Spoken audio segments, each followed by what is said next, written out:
It was supposed to be just another routine day for Officer Brian Whitaker, patrolling the streets of the affluent residential district he knew well.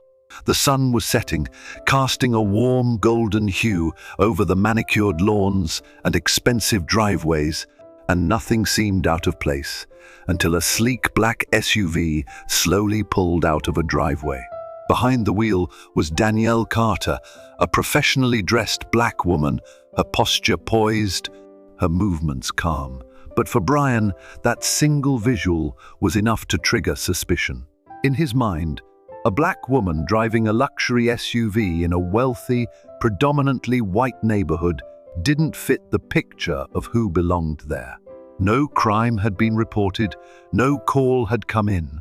There was no traffic violation, no erratic driving, yet Brian's hand instinctively reached for the patrol car's light bar switch.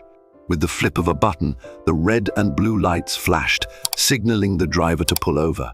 Danielle complied without hesitation, smoothly steering her vehicle to the curb.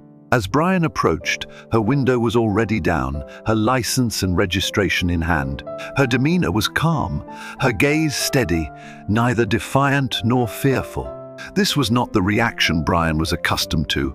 Over the years, he had seen plenty of reactions: nervous fumbling, defensive excuses, trembling hands. But this woman, she was too calm, too confident. It made him suspicious. "Evening, ma'am. Do you know why I stopped you?" Brian asked, though he himself didn't have a real answer. "No, officer," Danielle replied politely. "Was I speeding?" Her tone was measured, her expression neutral, but Brian felt challenged by her composure. There was nothing confrontational in her words, but something about her confidence, the lack of fear in her voice, rubbed against the image he had expected. "Where are you headed?" Brian asked, ignoring her question entirely. "I'm heading home," Danielle answered, handing over her documents without a hint of hesitation. Her SUV was spotless, her paperwork in perfect order. There was nothing for Brian to hold against her, yet he couldn't let go of the gnawing feeling that something was off. That feeling, born not of evidence but of bias, pushed him further. "Step out of the vehicle," Brian ordered, his tone sharper than necessary. "May I ask why?" Danielle asked, still calm. "Just step out," Brian repeated. Without protest, Danielle opened her door, stepping onto the sidewalk with quiet dignity. Brian's handcuffs were on her wrists before she could finish standing up straight. Pedestrians walking their dogs paused, watching with curiosity, not alarm, but the casual interest of people accustomed to seeing black individuals subjected to suspicion. Danielle said the weight of the cuffs on her wrists felt heavier than metal. They were the physical manifestation of every assumption, every stereotype, every expectation projected onto her skin. As Brian guided her toward the back of his patrol car, he couldn't explain, even to himself, why he had escalated so quickly. There was because Brian's instincts, shaped by years of internalized prejudice, told him she didn't belong. He didn't know her name, he didn't know her story. But in his mind, she was guilty of the only crime that mattered in that moment, being black in the wrong place, in the wrong car, at the wrong time. As the patrol car door closed behind her, Brian felt no satisfaction, only a growing unease. Something about the whole encounter felt wrong, though what should have been a minor, forgettable traffic stop would soon become the defining moment of his career, the crack in the wall of his comfortable assumptions, the first step toward confronting the reality that his badge, his authority, and his instincts were all shaped by something far more dangerous than crime, his own prejudice. And Danielle Carter, sitting calmly in the back seat, already knew that this encounter was not the end of anything. It was only the beginning. The ride back to the precinct was strangely quiet. Officer Brian Whitaker had expected at least some degree of protest from Danielle Carter, the well-dressed black woman he had just arrested. Most people, regardless of guilt or innocence, couldn't help but fidget or question why they were being taken into custody. But Danielle said nothing. She sat perfectly upright in the back seat, her wrists cuffed in front of her, her face serene. It was that composure, that unshakable, unnerving calm that gnawed at Brian the most. He had encountered defiant suspects, terrified ones, even a few who tried to bargain their way out of trouble. But this was different. There was no panic, no struggle, not even confusion. It was as if Danielle had expected this, or perhaps had been through it all before. As the patrol car pulled into the precinct parking lot, Brian's confidence faltered. There was something off about all of this, though he couldn't quite put his finger on it. Normally, bringing someone in, especially someone black driving a luxury car in the wrong neighborhood, gave him a sense of control, of re-establishing order.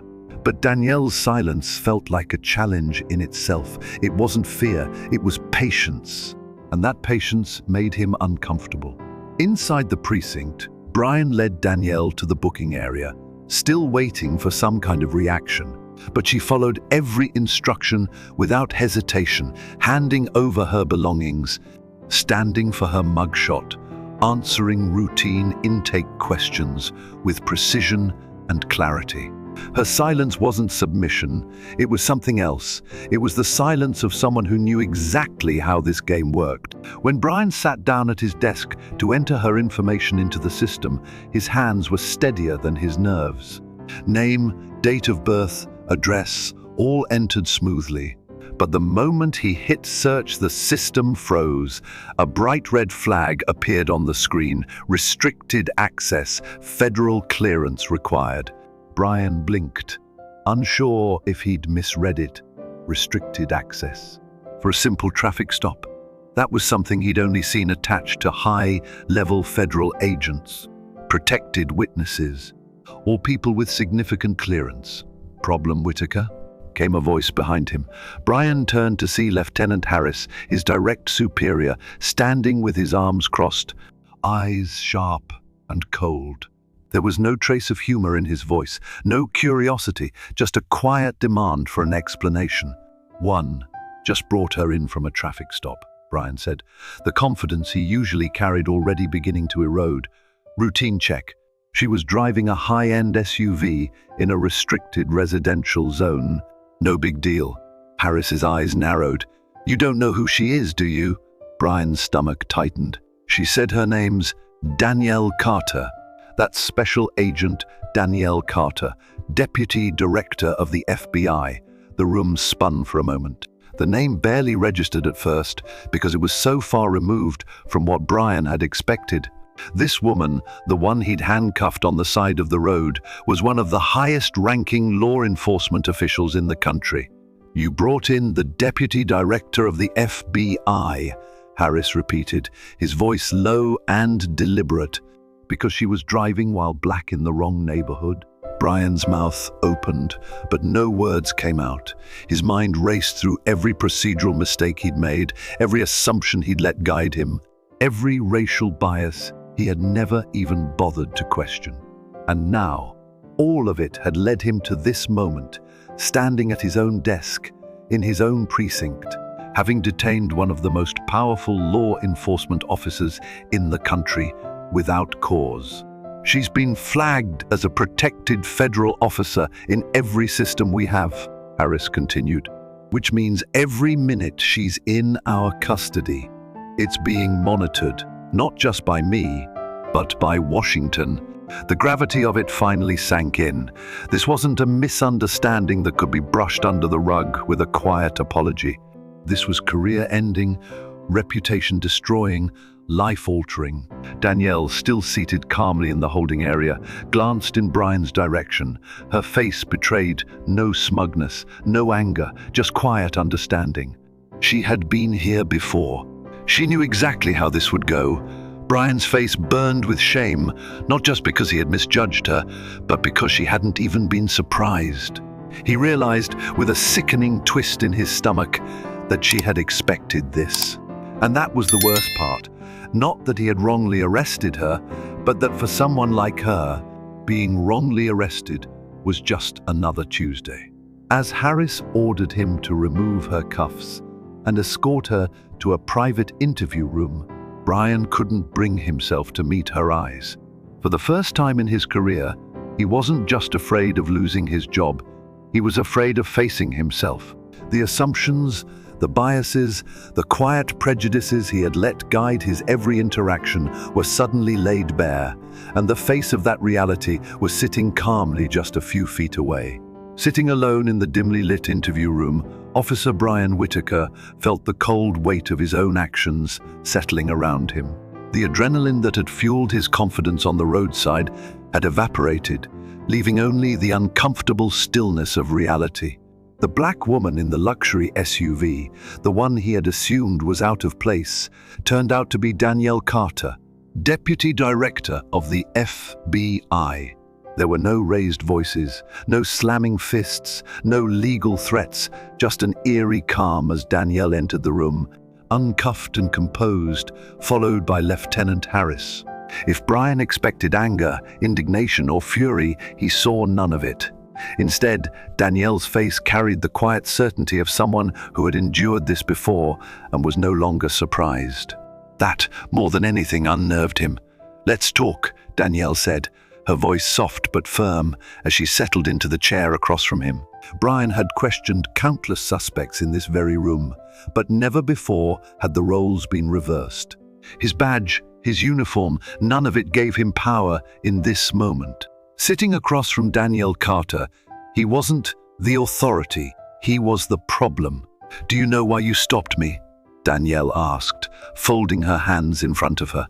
Brian's mouth felt dry. There were concerns about the vehicle. It looked suspicious. Danielle raised an eyebrow.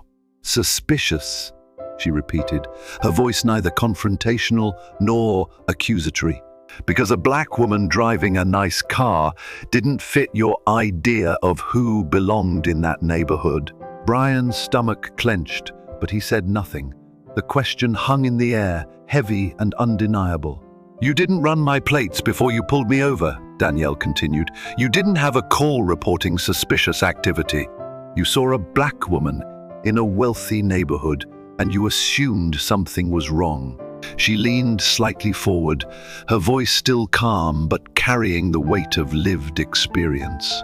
"That's not policing, that's profiling." Brian knew she was right. There was no defense he could offer that wouldn't sound hollow or rehearsed. He had been caught, not just in a procedural mistake, but in a mindset he had never fully questioned. "I've been stopped before," Danielle said, her eyes holding his. "I've been followed through stores, pulled aside at airports, asked if I belonged in places where I had every right to be. And every time, the person asking thought they were just doing their job. They never stopped to wonder why their instincts only seemed to activate when someone who looked like me walked by." Her words hit harder than any formal reprimand. They weren't just about this stop, they were about all the stops before it, all the assumptions, all the quiet humiliations that had built up, one after another, into a life lived under suspicion. Brian found his voice, though it was quieter than usual. "I didn't mean..." Danielle held up a hand. "Intent doesn't matter nearly as much as impact. Your assumptions could have cost me my career, my freedom, my life." For the first time, Brian was forced to sit with the weight of his badge, not as a symbol of service, but as a weapon that could be misused with a simple flicker of bias. And it was not the first time, he knew that. How many times had he made assumptions based on skin color, clothing, neighborhood? He had told himself it was instinct, good policing. But now, face to face with someone whose credentials dwarfed his own, those instincts felt more like excuses. Danielle stood, smoothing her blazer, her calm composure never faltering. "This isn't just about you and me," she said. "It's about what happens every time someone in your position decides who belongs and who doesn't. It's about who gets to move freely and who has to justify their existence." She turned toward the door but paused. "I'm not here to destroy your career, Officer Whitaker. That's up to you. But understand this. If you don't question why you made the choices you did today, you'll do it again. And next time, you might not be lucky enough to pull over someone who's willing to have this conversation. The door closed softly behind her, leaving Brian alone with nothing but his reflection in the two-way mirror, the reflection of a man forced to see, perhaps for the first time, the prejudice in his own eyes. The days following Brian Whitaker's wrongful arrest of Deputy Director Danielle Carter unfolded like a slow-motion car crash, every hour dragging him closer to the inevitable collapse of everything he had built. At first, he clung to the belief that it was just a misunderstanding, that his record as a loyal officer would protect him. But it quickly became clear that this wasn't just another bad stop. This was a career-defining moment, and everyone, from his colleagues to his own family, was watching. The official review began almost immediately. Internal Affairs descended on the precinct, combing through body camera footage, dispatch logs, and Brian's history of traffic stops. It wasn't just the incident with Danielle Carter they were interested in. It was every decision, every interaction, every subtle pattern that revealed how often his instincts led him to pull over people of color without probable cause. Brian had never thought of himself as racist. In his mind, he was a good cop, cautious, thorough, committed to keeping the peace. But as the investigators pieced together the story his arrest records told, a different picture emerged, one of unconscious bias disguised as vigilance, one where the color of someone's skin shaped his perception of guilt long before any evidence was involved. At the same time, news of the incident leaked to the press. Local outlets ran headlines exposing how a decorated officer had wrongly detained a high-ranking black woman in law enforcement, and the story quickly spread to national platforms. Brian's name was everywhere, attached to words like racial profiling, abuse of power, and systemic bias. Inside the precinct, the walls began to close in. Officers who once greeted him with friendly nods now avoided his eyes. Some whispered behind his back, others kept their distance entirely. Even the ones who might have sympathized with his situation knew better than to get too close. No one wanted to be seen defending the guy who just became the face of everything wrong with policing. At home, things were no better. His wife, Laura, was quiet at first, listening to the coverage, hearing the details from Internal Affairs secondhand, and trying to process the man she thought she knew. But as the days passed, the silence between them grew heavier. "You've never seen me do anything like that before," Brian said one night, trying to break the silence. "You know me." But Laura's response was soft and devastating. "I thought I did." She had always believed in his dedication, his sense of duty, but now she couldn't help but wonder how much of his good instincts were actually just prejudices he had never bothered to question. How many people had Brian quietly wronged over the years, all while coming home and telling stories about just doing his job? With his career hanging by a thread and his reputation in shambles, Brian was left alone with only his own reflection. The man who stared back at him from the bathroom mirror was no longer just a cop trying to do his job. He was a symbol, a cautionary tale, the embodiment of the system's ugliest failures. He thought about Danielle Carter, the way she had carried herself, the calm refusal to shrink under the weight of his authority. She hadn't fought him, she hadn't yelled, she hadn't resisted, but she had made him see, just by standing there, that his badge had become a weapon shaped by his own fear and bias. For the first time in his career, Brian had to ask himself the hardest question of all. Was I protecting the public, or was I protecting my own assumptions? And now, with his future uncertain, his marriage strained, and his fellow officers turning away from him, Brian had faced the truth, or lose everything. Days after his suspension and the humiliating fallout that followed, Brian Whitaker sat alone at his kitchen table, staring at the cold cup of coffee that had long since gone stale. His uniform hung untouched in the closet, The badge that once symbolized order, authority, and purpose now felt like a weight around his neck. The phone calls from the department had stopped, replaced by silence from colleagues who were too wary to associate with him. Even his wife, Laura, had retreated into her own thoughts, her trust in him eroding with every headline and whispered rumor. Though she hadn't said it out loud, Brian could see it in her eyes, the doubt, the quiet disbelief that the man she'd married could be capable of what the entire city now believed. The quiet isolation was broken only by the shrill ring of his cell phone. Brian's heart leapt. Maybe it was internal affairs. Maybe someone had finally decided to cut him loose and put an end to the waiting. But when he saw the caller ID, his stomach tightened. Danielle Carter.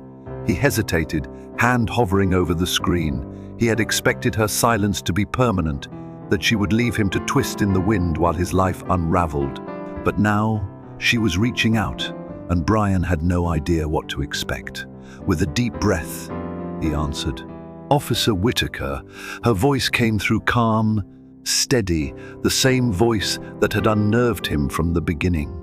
Deputy Director, he said, forcing a hoarse reply. One, I didn't expect to hear from you. There was a pause, not long, but long enough for Brian to feel the weight of his own discomfort. He expected anger, or perhaps cold detachment, the final blow that would end his career for good. But Danielle's tone was neither.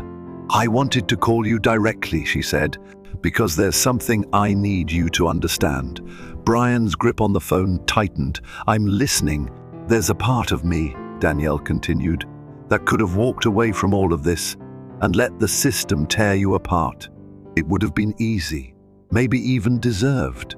But the truth is, this isn't just about you, it's about what you represent. Brian swallowed hard. What do you mean? You're not the first officer who's seen my skin before my credentials, she said, and you won't be the last. But what happens to you next, whether you choose to learn from this or not, that's on you. Brian leaned forward, elbows on the table, trying to steady the storm inside him. What if it's too late? He asked quietly. What if this is all people will ever see? It's only too late, Danielle said, if you decide it is. Her words weren't meant to comfort him. They were a challenge, a final offer to face the truth or disappear into the shadows of his own failure. The system will hold you accountable, she continued, but only you can decide if you're willing to unlearn everything you've let yourself believe. The real work isn't in the reports or the hearings, it's in the mirror every single day. Brian didn't respond right away. There was too much to process. The shame, the fear, the hollow defensiveness he'd carried for so long. But there was something else, too. A door, just barely open, offering a chance to rebuild something. Not his career, but himself. I don't know how, he admitted, his voice almost a whisper. Start by asking yourself why, Danielle said. Why you assumed the worst about me. Why it felt so natural. Why it took my title to make you see me differently. Ask yourself why, and don't stop until you have an answer. The line went silent, but the weight of her words remained. For the first time since the stop, Brian realized the only thing more frightening than losing his badge was confronting the man he had become in order to wear it. The call ended, but the conversation was far from over, and whether Brian was ready or not, it was time to face it. In the days and weeks following his suspension, Officer Brian Whitaker found himself living in a world that felt both unfamiliar and suffocating. The badge that had once provided him with a sense of identity and power was gone, at least temporarily, and in its absence, he was left face to face with a version of himself he could no longer deny. Every assumption he had made, every justification he had clung to about just doing his job, had been stripped bare by the cold reality of what his instincts truly revealed. A man who, consciously or not, saw a black face and assumed guilt. But it wasn't just the internal investigation that haunted Brian. His personal life, once his refuge from the stresses of the job, had become yet another battleground. Laura, his wife, had always known the weight of police work. She had stood by him through the long shifts, the late-night calls, and the stories he brought home about how the world was getting worse, how people needed to respect authority again. But now, those same stories sounded different. When she watched the news coverage of what had happened, how her husband had arrested Danielle Carter, a woman whose only crime was existing in the wrong neighborhood, the image of the man she thought she knew began to fracture. At first, Laura didn't confront him directly. There were long silences at dinner, her eyes scanning him like she was trying to recognize something, anything familiar. But the silence couldn't last forever.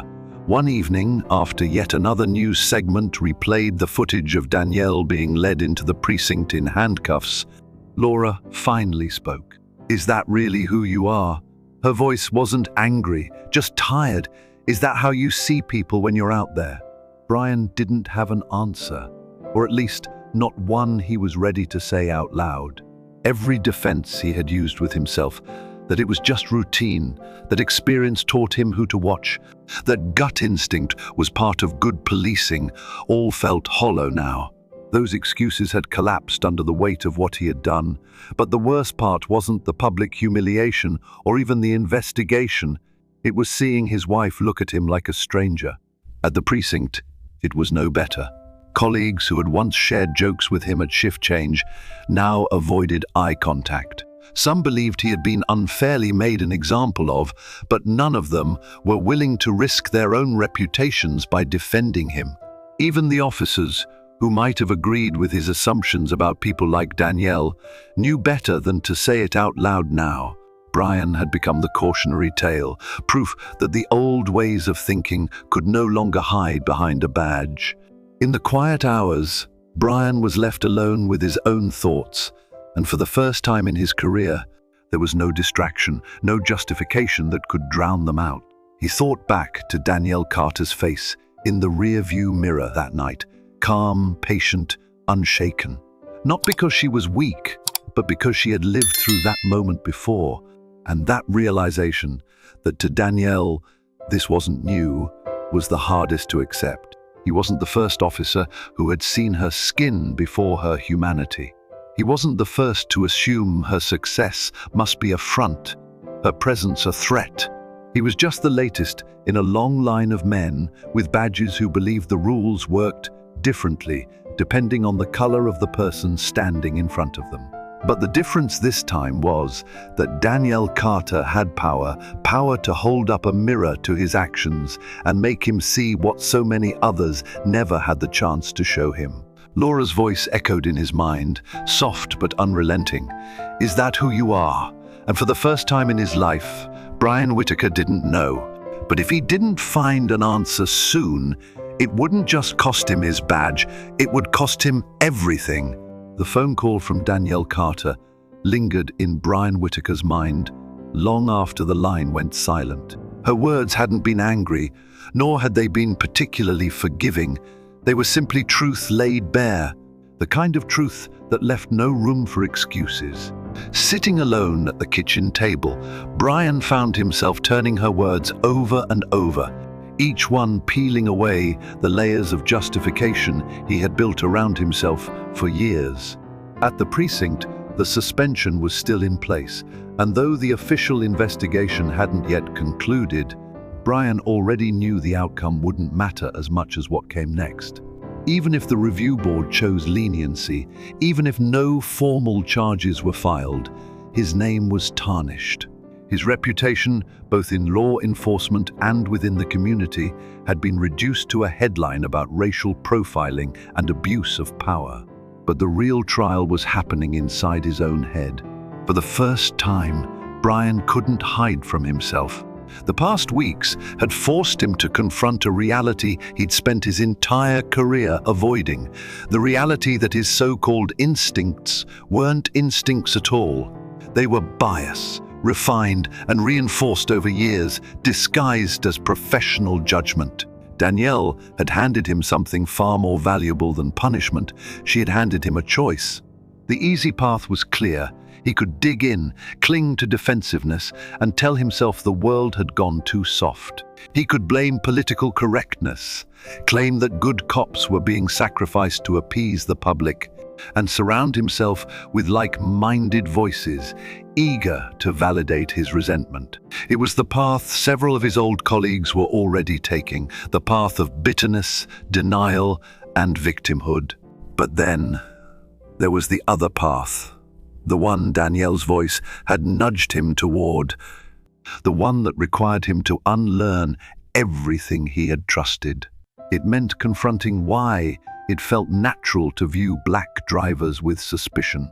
It meant asking why a confident black woman in a wealthy neighborhood triggered more alarm than a white teenager loitering on a corner.